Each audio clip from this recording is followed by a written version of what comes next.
Assalamualaikum warahmatullahi wabarakatuh. Saya dari kelompok Sosiologi kelas 11 IPS 2 di Purnomo Ijat sama Anton. Di sini saya akan mempresentasikan kelompok sosiologi.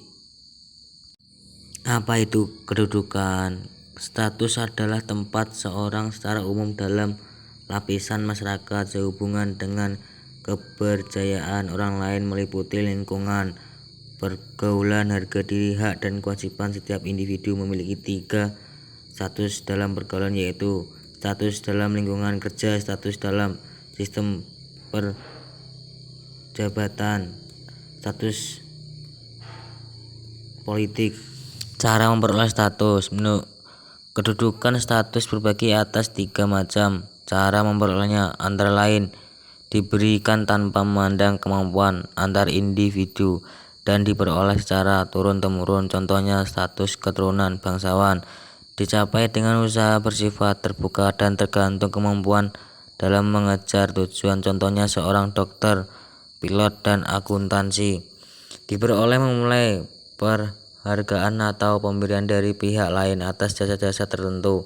Contohnya, para pahlawan dan peraih Nobel. Status dibedakan menjadi 2, status objektif. Hak dan kewajiban melekat pada kedudukan status yang bersangkutan. Status subjektif lebih berhubungan dengan penilaian orang lain dan masyarakat sehingga tidak selamanya berlaku konsisten untuk seseorang. Penggolongan konflik status. 1. Konflik status individual lebih berhubungan dengan penilaian orang lain dan masyarakat sehingga tidak selamanya berlaku konsisten untuk seorang. 2.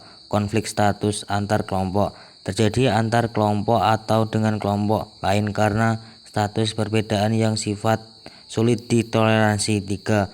Konflik status antar individu terjadi antar individu satu dengan individu lain karena suatu perbedaan yang sulit ditoleransi.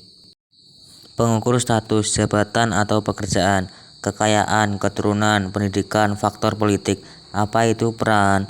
Peran adalah suatu fungsi yang dibawakan seseorang ketika menduduki posisi dalam struktur sosial tertentu. Peran diduduki menjadi 2, yaitu peran bawaan diperoleh secara otomatis bukan karena usaha seperti peran sebagai ayah, ibu, anak.